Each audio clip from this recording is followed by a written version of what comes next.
everybody, John McLaughlin here again for our Warrior Wednesday segment, and we're introducing you over the next several months folks that have been influential in my life, folks that I've met that have made a difference in this country, and one of those that is very high on the list is Brother Stephen Willeford. You all know him from meeting the hero at Sutherland Springs, and we're going to get into that. But first of all, Stephen, how are you doing today in the aftermath of everything? And just kind of tell me what's on your heart today for the country and what's going on in your world. Well, thank you very much, John, for having me on, and Happy New Year. Yes. It's great to be here. I'm a grandfather, and I just on New Year's Eve, we did a gender reveal. My newest coming baby is going to be a boy. So that makes 2 boys and 3 girls, and a baby on the way that's too new to know what the gender is of that. Right. I'm doing what I can in this world to preserve, I guess, our nation for my grandchildren, and that's why I do what I do. Yeah, I remember we bumped into each other in Washington, D.C., and it was not the happiest of days. And I remember praying together with you, and I could just kind of really feel your heart for, I have my first grandbaby. I just saw her a few days ago down in Tulsa, and we'd sure like to leave the country for them, much better than where we are right now. Well, Ronald Reagan said it best when he said, we're no more than 1 generation away from losing our freedom, that it wasn't passed down through the bloodline, but it must be fought for and protected from each generation to hand it down to the next. And he didn't want to spend the twilight of his years trying to explain to his children or his grandchildren what it was like living in a free nation. And I have taken those words to heart, because we are losing our country the way it is, and our Second Amendment is paramount among all of the rights that we have to be able to protect that. Right. And the Biden administration is trying its best to erode that, and erode is the best word for it, because they don't try to take it all at once. They just one step at a time, one little bite at a time, trying to take it away. That's up in Iowa. That's why I got involved with our Iowa Firearms Coalition, and we're actually working toward amending Iowa's constitution to include Second Amendment protection. And people say, well, why are you doing this? We already have the Second Amendment at the federal level. And our reasoning is that the federal folks may not have enough people to come to Iowa on their own and try to take our rights away. And at least Iowa will say, you know what, it stops here. You can't use our law enforcement. You can't use our National Guard to do your bidding. So good luck. Well, and here in Texas, and I'm really proud of Texas, by the way. Yes, I'm one of those arrogant Texans that think that we are the greatest state in this nation. Right. But we have a constitution with a Second Amendment as such in our state constitution, and we have ever since it became a state of the United States. And now recently we have become a constitutional sanctuary state, meaning that we aren't going to recognize any more federal laws that prohibit firearms or restrict firearms or anything to do with the Second Amendment. Right. And so we passed that last legislation, and it got signed in along with the Suppressor Freedom Bill, meaning that the state of Texas, any suppressor made within the state of Texas, stamped on it, made in Texas, can be sold over the counter without going through any kind of NFA, anything, waiting list, stamp fee, or anything. And people don't understand. And who was it? AOC, or one of them, maybe it was Nancy Pelosi, said that our Second Amendment. No, I guess it was the press secretary. What's her name? Jen Psaki. Yeah, she said that that everybody knows that federal government federal law supersedes state law. No, that's not the way the Constitution and the way our form of government is set up. The only power the federal government really has, according to our Constitution, over the states is through the Interstate Commerce Clause. So states are supposed to be able to make their own laws, and as long as it doesn't involve trade within the states, then the federal government has nothing to do with it. And on top of that, the Bill of Rights, which all our amendments are part of the Bill of Rights, are things that the states can't even make laws to supersede. They're God-given rights, and the Second Amendment is one of those God-given rights. The right to be able to own and bear arms is a constitutional right, and people don't get it. It is not the government giving us these rights, but instead it is to prevent the government from having any way to override those rights. And that includes the states also. Those are the laws that govern all the states. Our Second Amendment is covered under our God-given rights and telling the federal government, you don't have the right to stop this at all. Totally agree. It's God-given rights. The government, they're supposed to be protecting those God-given rights. And fortunately, we have people like you and organizations across the country that are still in the battle to stop this, like you talked about, incremental erosion of those rights. But getting back to your situation, we have our rights, and then we also have responsibility. And the responsibility is to be trained. Really, I mean, we have a high moral obligation to be well trained if we're going to be carrying firearms. And I know you put that into practice, and I'm sure you're a big believer, if you're carrying a firearm, to have a significant background of training. Even though our rights say, oh, we can keep and bear arms, but it's sure nice to make sure we can put 6 out of 6 shots on target, right? Absolutely. I tell people all the time, look, it is not the government's job to tell you how much training you have to have, or that you have to have any training at all. But if you're going to carry a gun, it's your moral obligation. I'm not saying that it should be mandatory for you to exercise your Second Amendment rights, but I'm going to tell you, you are responsible for every bullet you pull the trigger on. If it goes off and hits someone innocent, you're responsible for that. Yeah. And so that is an awesome responsibility. And I've been through extensive training.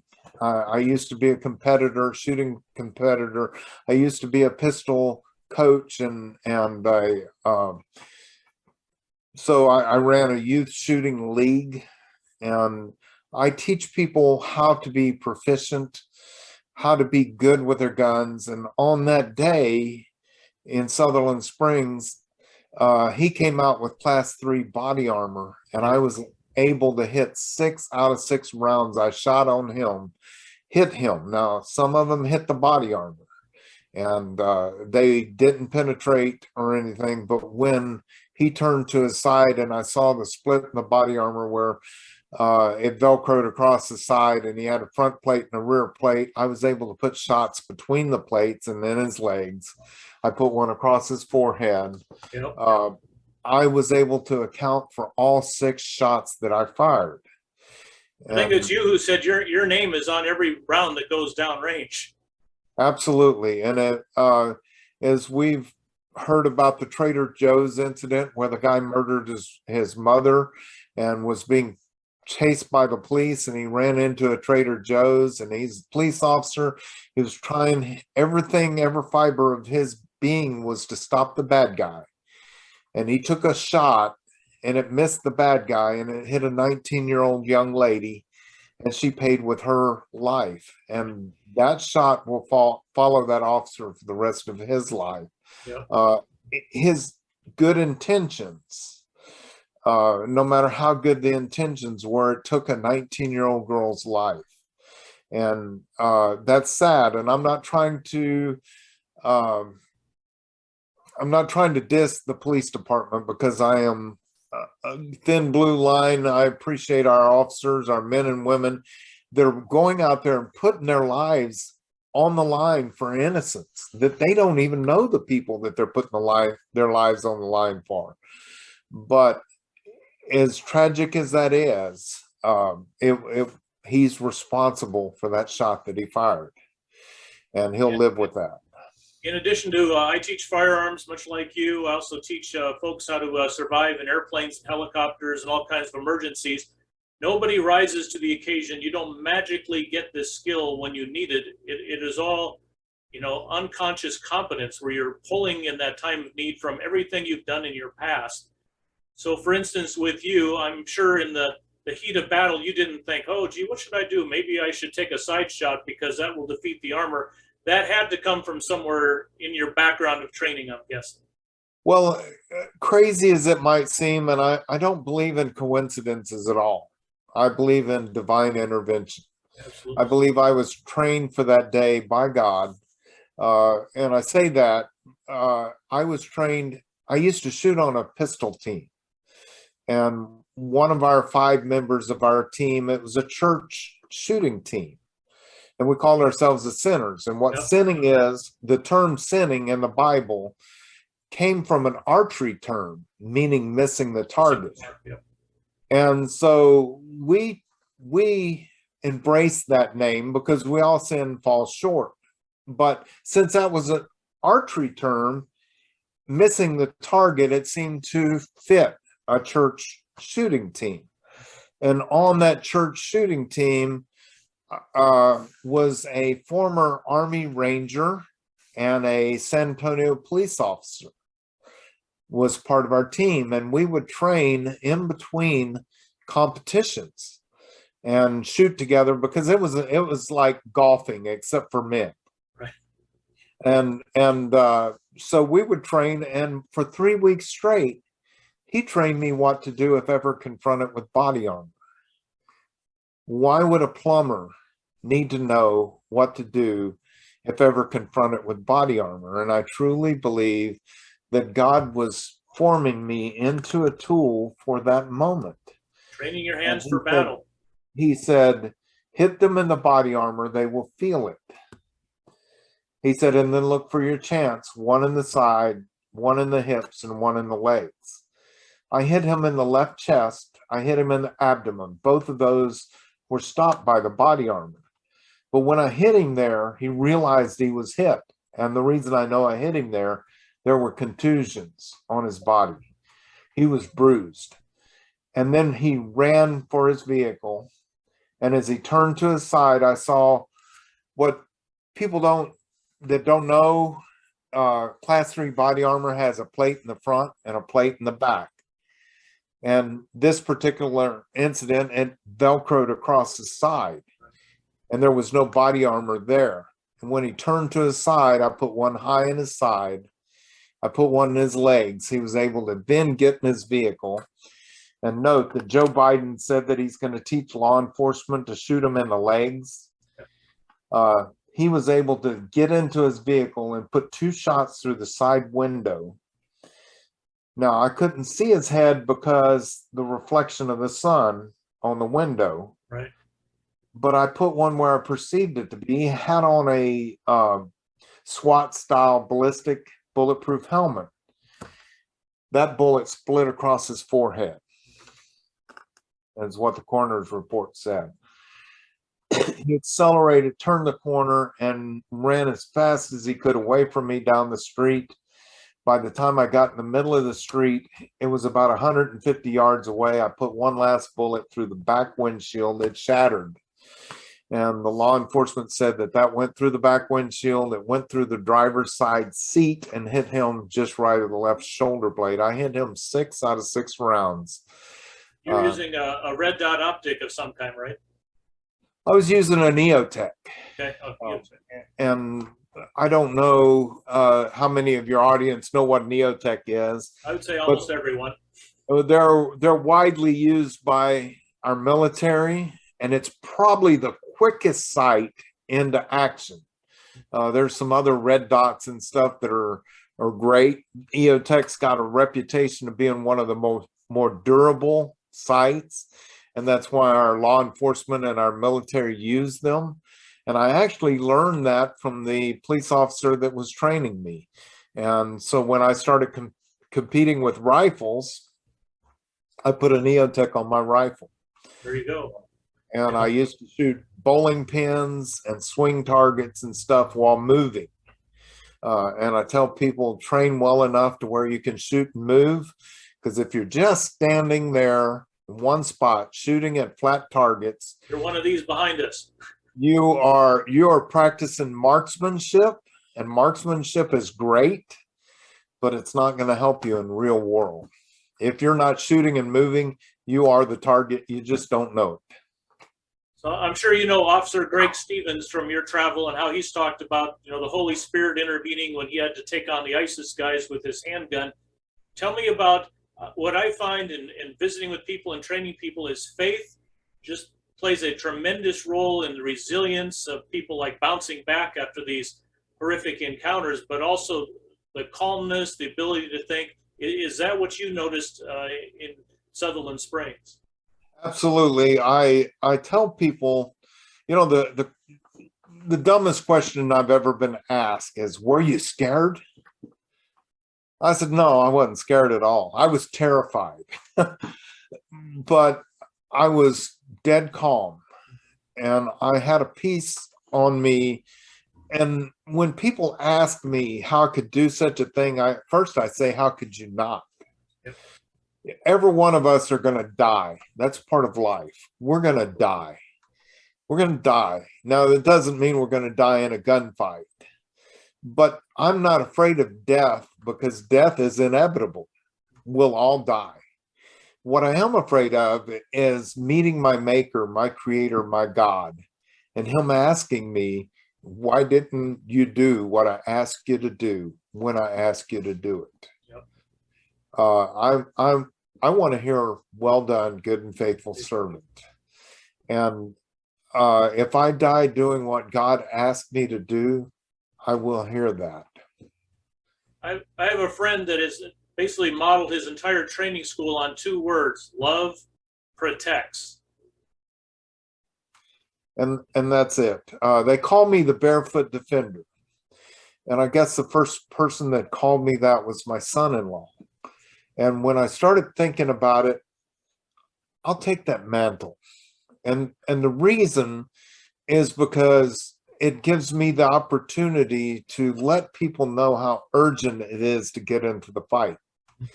I didn't take time to put my shoes on that day. Someone said, wow, you ran across the street with no shoes on. I said, you're lucky I had pants on. It'd be a totally different story. Yeah. But it gives you a glimpse in the urgency of getting into the fight. I could hear the gunshots in the background. The whole time I was getting my gun out, I could hear gunshots.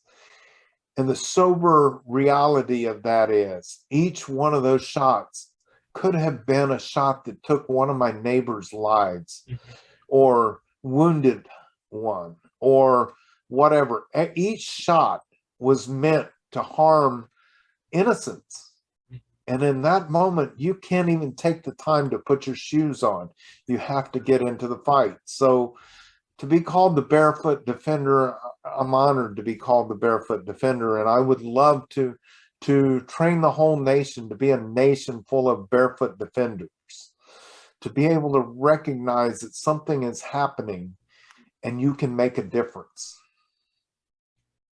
Let's talk just briefly on the kind of the psychological effects of being in a gunfight. Dave Grossman, another lecturer across the country about auditory exclusion, tunnel vision, not hearing the rounds that are coming back at you, or even your own firearm. How much of that did you encounter when you were putting rounds down range and he was there with his pistol? I think he dropped his AR, then had the pistol and was shooting at you. And that's the crazy part. I didn't get the auditory exclusion. I didn't get the tunnel vision, but what I did get a hefty dose of was everything slowing to a crawl. It seemed like everything, I saw him fire at me.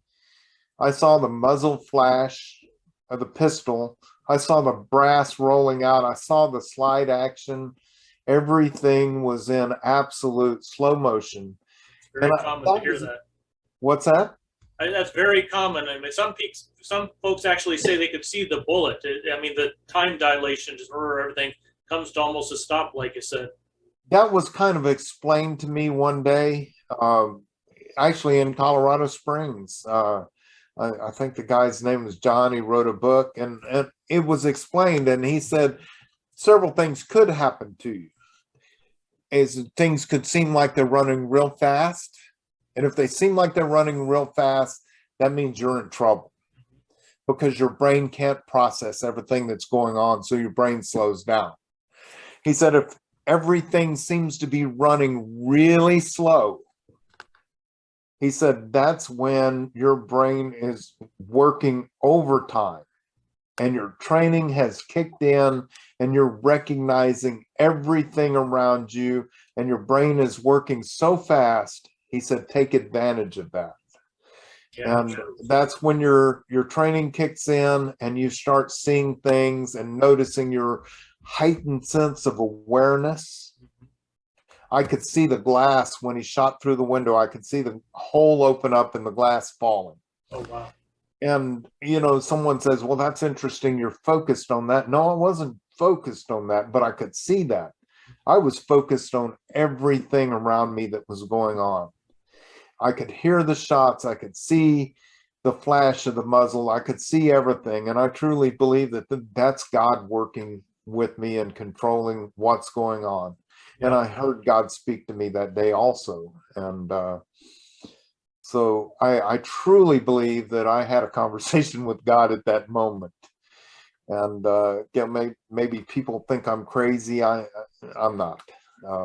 I've never been in a gunfight, but I've been in enough, very close to death emergency situations. And they say God is your co-pilot. No, really, God's the pilot. Now I'm riding along. But I think one of the things that's beneficial to take from your experience is you had basically a lifetime of firearms that went into this. And the more training you have, the less stress you're going to have when you have the real event. And that helps keep you from getting that auditory exclusion, keeps from tunnel vision, because you're used to moving and shooting and hearing gunshots and doing all this stuff. So that wasn't overwhelming. And the slow motion, as you say, I think that's very helpful, because in the, let's say, I was nearly involved in a helicopter crash, but time started standing still and the body does everything exactly right, even though your mind is kind of like seeing little things and just little things happening. But all your training is basically taken over and rules the day. It was really interesting. After the El Paso shooting, I was invited to the governor's roundtable meeting on violence in El Paso, and got to speak to some of the people that were in El Paso, and I found out some of the facts that maybe the general public didn't hear about. On that day in El Paso, there were 3,000 people at that Walmart, 8 of which had concealed carry permits and their guns with them. And they chose to get their families out of the Walmart and out of harm's way, which is honorable. Yes. But none of them chose to confront the shooter. And I would say first off that it's honorable, again, to get your family out, get them safe. But as for me and someone with training, the best way to get my family out safe is to occupy the shooter. Tell them, hit that door, run, go, leave, don't worry about me, right, and go occupy the shooter, because now I can save my family, and he's not interested in chasing my family if he's occupied. And I may save your family also. So I think it's a case where they were concealed carry permit holders, but my money on would go on the fact that they probably never really trained. They never really moved and shot at targets, even targets that are possibly moving while you're moving and shooting. and I was part of a local shooting league where we competed, and from week to week, we never knew what we were going to be facing. And a lot of it involved shooting and moving. And if you stopped to take the shot, points were deducted from you because they wanted you to continue to move and shoot and get good at that. And shooting offhand, strong hand only, weak hand only, strong hand supported, weak hand supported, and all shooting from a seated position, shooting from a kneeling position, shooting from standing, and all things in between. And we even at one point had a welding hood when we walked out there and said, "What's that?" They said, "Well, today we're going to compete in low light situations with tunnel vision."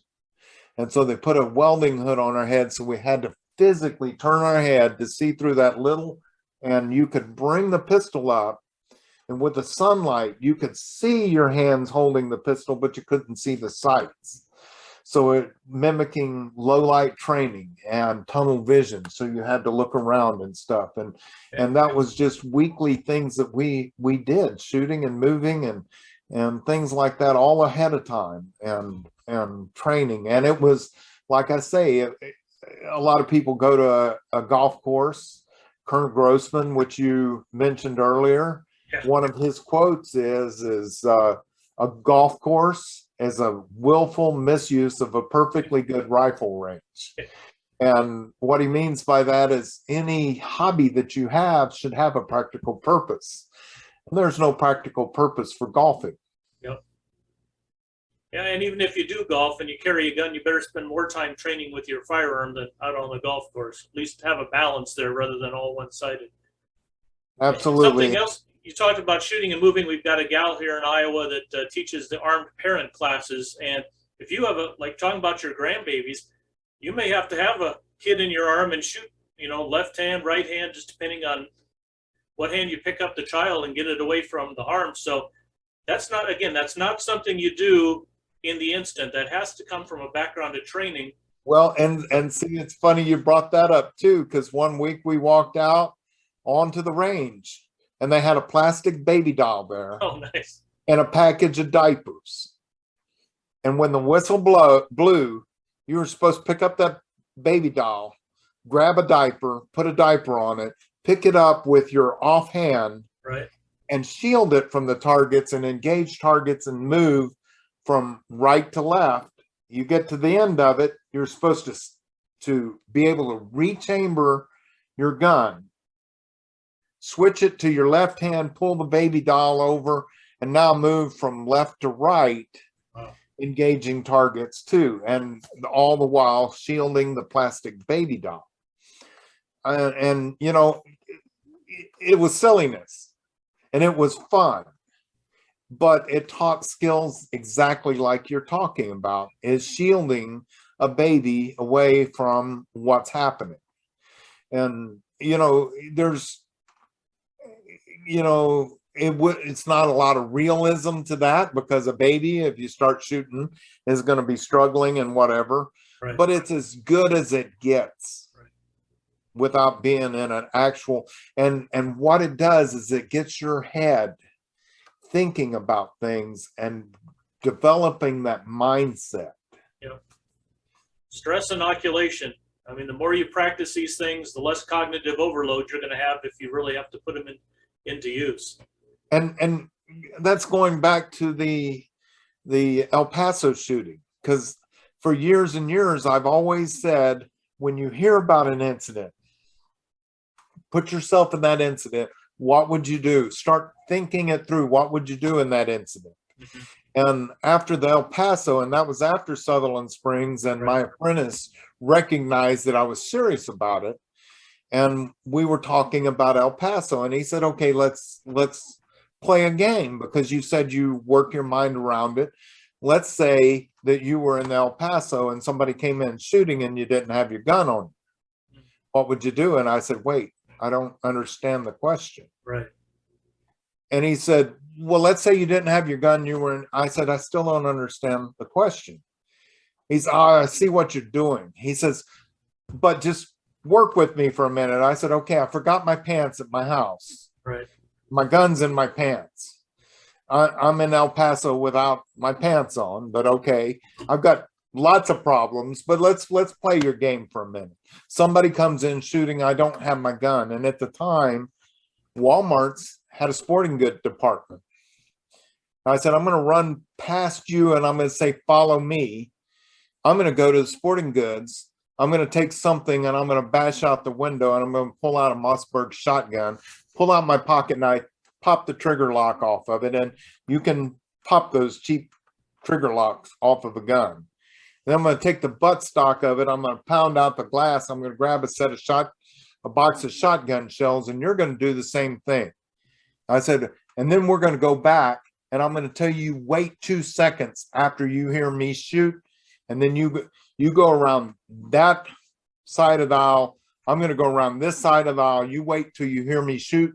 Give me 2 seconds and then you pop around. I said, because I'm going to come out around that aisle. I'm going to shoot him twice. Then I'm going to duck back around. And when he turns toward me, you come around from the other side and you shoot him twice. And I'll give you 2 seconds. And we're going to play ping pong with him. It's a lot easier just to carry a gun to begin with, right? Yeah, well, but he was setting up the scenario. Yeah, I know. But I said, we're going to play ping pong with the guy back and forth. And he said, wow, I never would have thought about going to the sporting goods and grabbing a gun. I said, your problem is you're thinking like a victim. You need to start thinking like a survivor. You need to start thinking when you hear an incident of what would I have done? And you'll never come up with enough scenarios to cover what might happen. I never would have thought that I was going to be running across a street and confronting a shooter in a church. But my mind already was trained to go into what should be done at this moment. Yep. So it's training, but it's as much training as it is the mindset. Yeah, you brought up so many good points. Studying these events, there's so many good channels on YouTube now that diagnose these different, defensive encounters and such. And you don't have to physically have a gun in your hand to train your mind to do the tabletop role playing like you discussed, and that's all valuable because in the time of crisis, those thoughts are going to be flooding back, and you're going to say, "I've seen this before," or some part of it, and you can put that into play. And I'm going to tell you, if a active shooter comes in, even if you don't have a gun, at least it gets you into the right thought process to more likely be able to react properly. And even if it is just getting out and getting as many people around you out as you can. Right. So it at least gets you into the right process, the mind process. And in so many states, we pass constitutional carry here in Texas. Now, you don't even have to have a permit to carry, open or concealed. You don't have to have a permit in the state of Texas. I don't know what it's like in Iowa.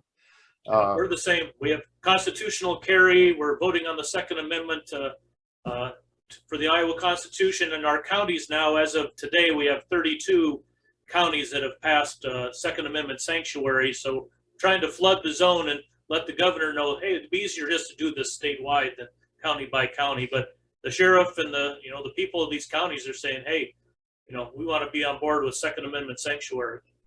We even on top of it, we passed the Suppressor Freedom Act. I'd be for that. And which means that basically if you buy, and what did I say earlier? The federal government doesn't have any power other than Interstate Commerce Clause. So they can control what goes over the borders of Texas and being sold over the borders of Texas to other states. But what this says is any suppressor built in the state of Texas with stamped built in the state of Texas on it, and it never leaves the borders of Texas, the federal government doesn't have the right to ban, confiscate, or even tax. So the NFA Act is a tax stamp act.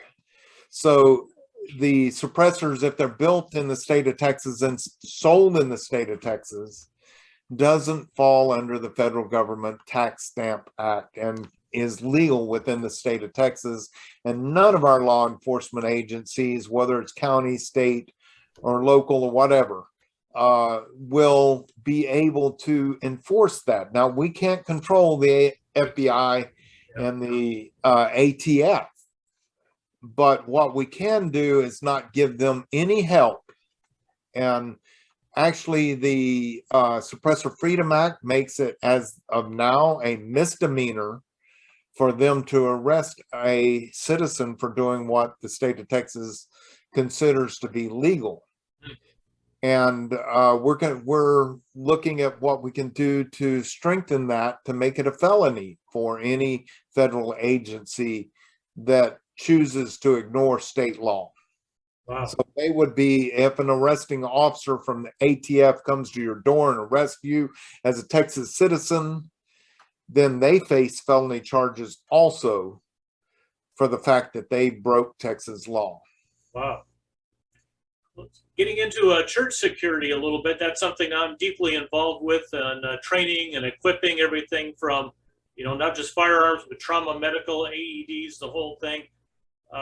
There's still a lot of resistance in this country to having well-prepared church teams. What's your advice to, maybe some of these big mega church pastors that, I run God will protect us.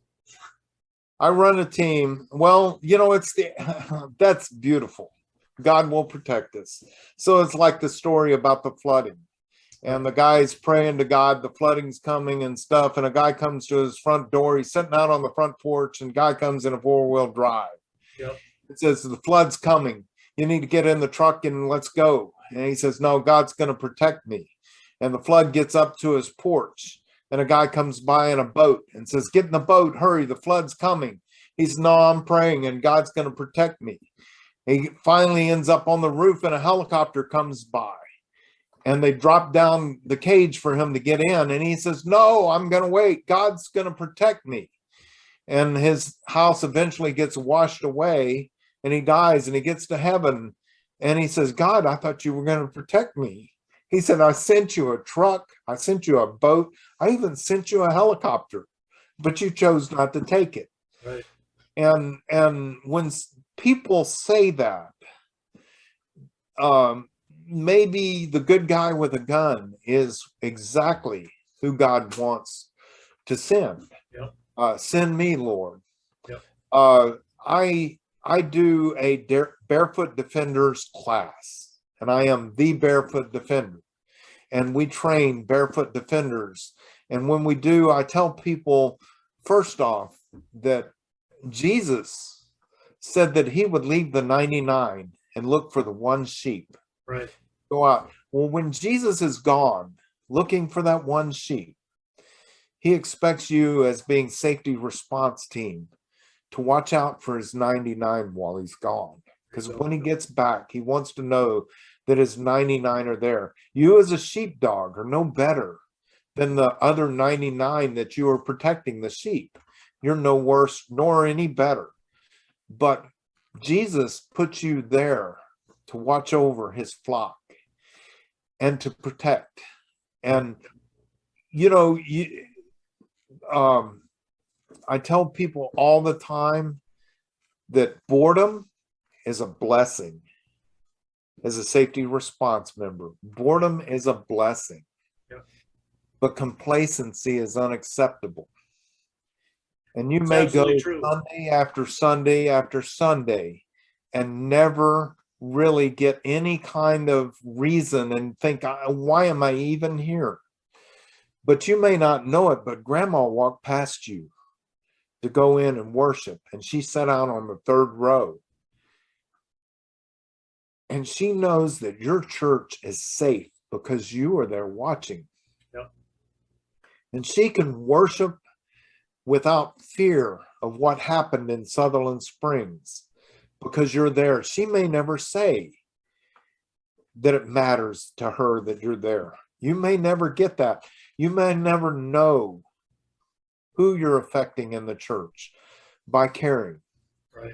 And we wear a little badge on our lapel saying that we are safety response. And I train people that their safety response team also needs to be Red Cross certified in CPR, first aid, stop the bleed, and defibrillator. And we have a team that does that and gets everybody Red Cross certified for that. And because it's way more likely that Junior swinging on a swing, jumps off the swing, runs into a fence and gashes his arm open. Yep. Your safety response team or your shepherd or your sheepdogs. Your sheepdogs should be trained to be able to save the flock from heart attacks. Be first responders in every way possible. Stop the bleed. Right. Should be able to service your church and community. And we teach safety response teams to be barefoot defenders. And it's important because those same people, as you mentioned, they have this base of training, and it's great that, you know, during Saturday or Sunday, we're in the house of worship, they're doing their thing, but 24/7 everywhere they go. Now they've got trauma training, they've got AED training, they got their firearms training, and these people are out in the community now walking down the aisles of your supermarket, and most people don't know, you know, if I had a heart attack, here's a guy right behind me in line that's certified in CPR, or can grab the AED off the wall and deploy it, or, you know, worst case scenario. Absolutely. Yeah. Or driving down the road, you come up on an accident. I encourage everybody that's part of a safety response team to have a trauma kit in their vehicle. 100%. Because now, if I drive up on an accident, somebody hit somebody, an 18-wheeler, car flipped over.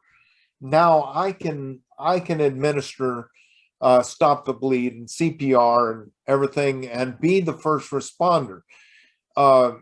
People need to understand in life, if you have to wait for police, Chris Bird wrote a book, and in Chris Bird's book, it said, when seconds count, police are only minutes away. Right. We are our own first responders. Yep. And the quicker we realize that we are, and that's not just our first responders for us and our families, but for our community, for wherever you are, you're the first responder. Chances are there's going to be a civilian drive up on an accident far before the police department gets there, far before EMS gets there or anything else. And so we like to say that we are training barefoot defenders or first responders. And, you know, I back the blue and 100%. But you can't have a police officer everywhere you go all the time. The police were 5 to 7 minutes behind me at Sutherland Springs. And if my community would have had to wait another 5 to 7 minutes, if you can imagine 5 to 7 minutes inside a church building with a maniac shooter killing people. Or the next church down the road. Or the next church down the road. Precisely. We are our own first responders, and not everybody should be the person that runs across and takes on a shooter. But we all have our jobs, and when God calls us, the answer is yes. Whether it's Julie Workman that was within the church, she was an emergency room nurse.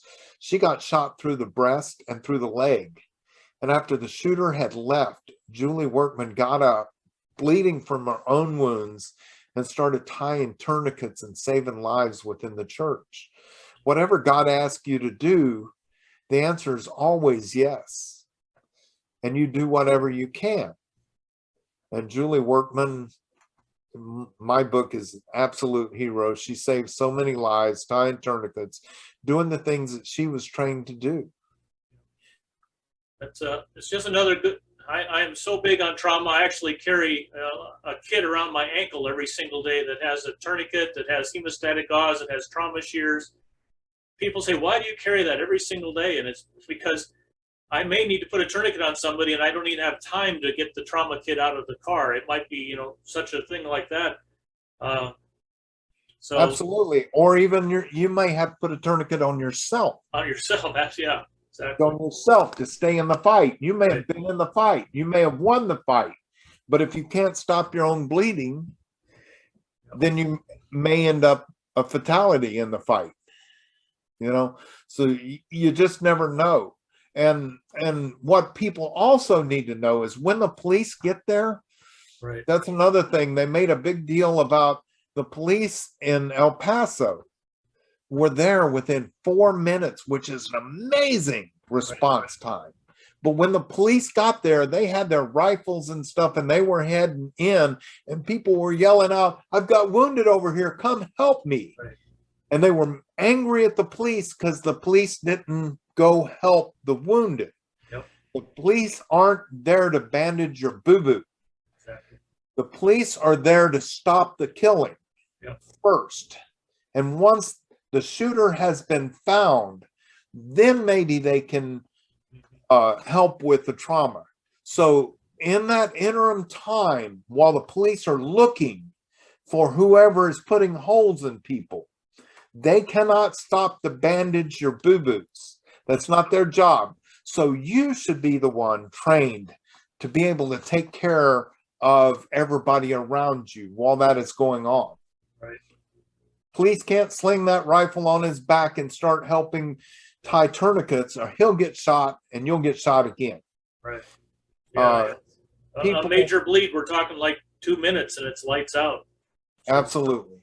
Absolutely. So I encourage not only firearms training, but I encourage trauma training. I encourage people to go out and get Red Cross certified and you're way more likely to be able to do CPR and save someone's life that way than you are stopping a mass shooter. Now, that doesn't mean that you shouldn't be training in case of a mass shooter. Right. I say, yes, go ahead and do that. But also take the rest of it, take the whole package. If this whole country was certified for CPR, first aid, stop the bleed, and defibrillator and stuff, then you think of what a better world this would be. First off, that would give you a responsibility and a job to do, even if you weren't the one shooting back at the bad guy. You could be proactive in saving lives. Yep, absolutely. Let's get into spiritual fitness a little bit. You talked earlier, if it was going to be your day, even if you died in defense of everyone in that church and going after the attacker, you were good with that because you've got that spiritual fitness. How has that also helped you after the fact with, the PTSD kind of things that we hear about? I'm not sure I could consider what I'm going through PTSD, but I do have some things going on. Even in the most clear-cut issues, you always second guess yourself. Yep. And I second guessed myself because 26 people died. Right. If I could have gotten there faster, if I would have been a little better prepared, I had my gun in a safe, I had it unloaded. If I could have been there, and I told Chris Workman, he was a praise ministry leader. He got shot in the back. He's paralyzed from the waist down. He was the last man shot. Mm-hmm. Julie, his mother, was the one that got shot through the breast. And I told Chris, I said, if I would have been there 15 seconds earlier, you would still be walking. And Chris Workman helped me out so much. He said, you weren't there on your time. You were there on God's time. Yep. He said, if all it cost me is the use of my legs to bring so many people to Christ, he said it was a price well paid. So he'll never walk again. He'll never walk his beautiful daughter down the aisle when she gets married.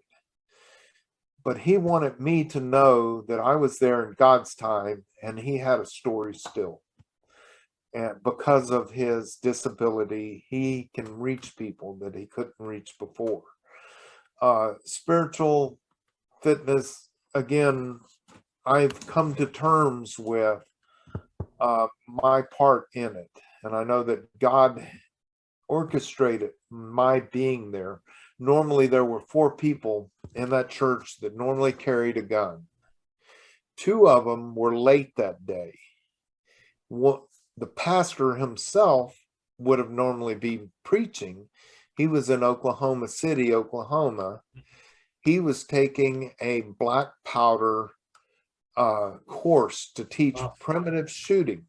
He was getting certified to teach the youth group primitive shooting so he could offer that during their summer vacation, their summer camp.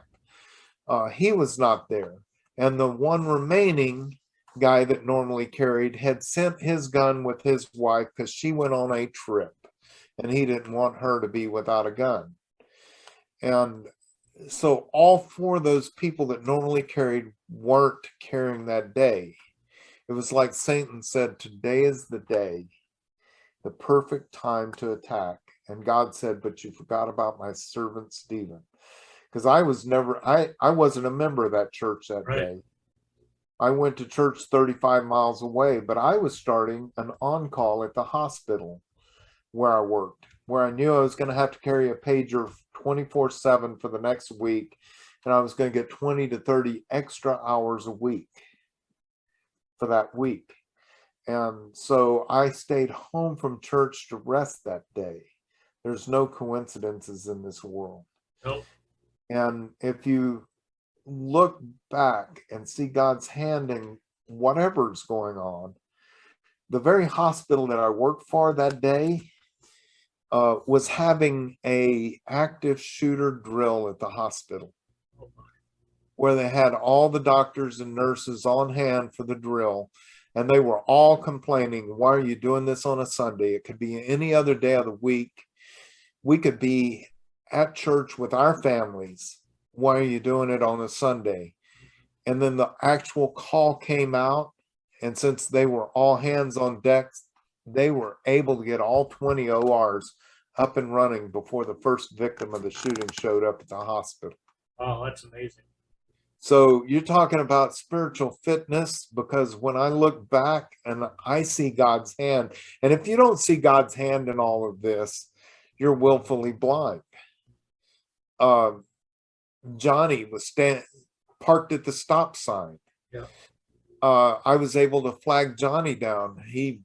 I had never met him before in my life. He let me into his truck and we chased for 11.6 miles. Must be a good driver too. Well, he was making me a little nervous, but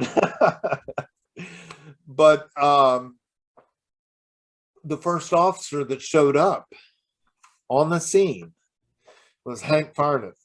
Hank Farnett, we joke about it all the time, because my wife was talking one time and said he looks all of 12 years old. I said, oh, come on, baby. He looks at least 15. You know, he's one of those law enforcement officers that just looks forever young. But for years, Hank had been carrying trauma kits and buying them out of his own pocket and keeping them in his police cruiser. Buying them out of his own pocket and putting them, and his other fellow officers says, what are you thinking is going to happen? Some kind of mass shooting? And Hank would always say, you just never know. You might want to be prepared. On that day, when he charged in with his rifle, ready to go to battle, and then recognized that the shooter was gone, he went out, opened the trunk of his car, and started distributing trauma kits out to the people. And he tied 4 tourniquets himself, saving lives for 4 different people before the first EMS got there. And if you can't see that orchestration, again, you're willfully blind. God is in control. But God does too, and uses people like Barefoot Defender and the people you're talking about. It's I got chills when you start talking about that. It's amazing. You know, we got Zach Poston. Zach Poston's 17 years old. And when the shooter approached him, he took his foot and shoved a little girl underneath the pews so the shooter wouldn't see her. Zach got shot 8 times, and Zach's grandmother crawled on top of Zach. and died on top of Zach, saving Zach's life. He survived it. But Zach had the mindset to shove that girl underneath the pew with his foot, knowing the shooter was headed to him, and got the shooter's attention, and Zach survived it. Now, Zach was 17 years old. He was a senior in high school, Lavernia High School. He was signed up to be a Marine on the delayed entry program. After the shooting, he's got plates and pins and everything, screws holding his body together. Right. Marines don't want Zach anymore. And, but to me, I kind of think, the Marines should be honored. He's battle tested. Exactly. And he's still walking and talking. He should be a tribute to the Marines and that mindset and that ability to overcome what he had just been through. So Zach is a special young man and got a special place in our community. And speaking of military and speaking of Marines, Gunny Macias, a retired gunnery sergeant, and nobody seems to even know Gunny's first name. We just call him Gunny.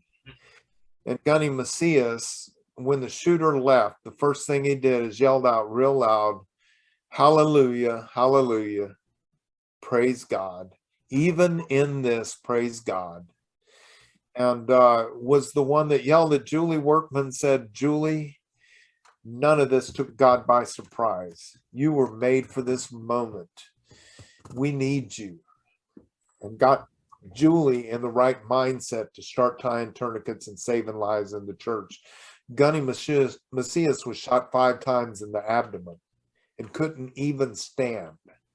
And after Julie started working, a little 7-year-old girl came to Gunny and said, "Gunny, I'm scared."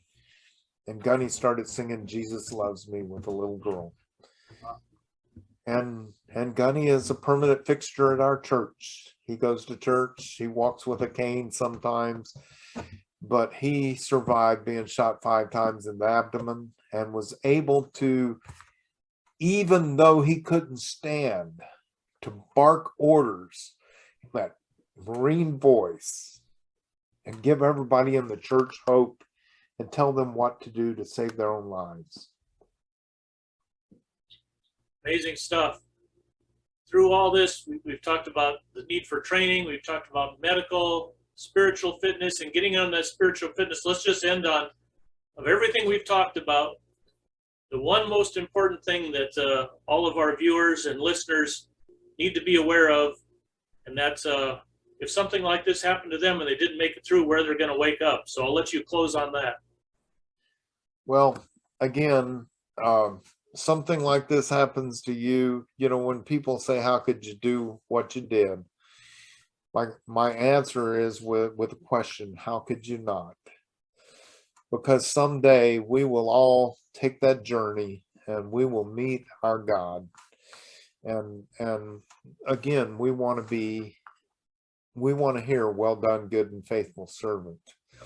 When I go out and I speak and they want to hear the story and stuff, I usually tell them, if they're wanting to hear my story, if you came here to hear my story today, you're going to be sadly disappointed, because it's not my story, it's God's story. And I will never take God's story and God's glory for my own, because that's the one mistake that I can never make. So God trains you and brings you up for a purpose. And if I would tell and whatever your purpose is, whenever God calls, when God calls, the answer is yes. People say you could always tell God no, and that's a fact. Mm-hmm. But I don't want to end up in the belly of a fish. I heard that story. Right. And it's really nice, and it's a good story told from someone else's perspective, but not my own. Yep. Let's always learn to answer God with yes. There you go. Well, it's been an absolute pleasure. We appreciate you as a patriot, as a strong Christian influence out there. The hero of Sutherland Springs, and from now on, I'm just going to call you the Barefoot Defender. Thank you very much. Yep. Thank you. Appreciate your time today.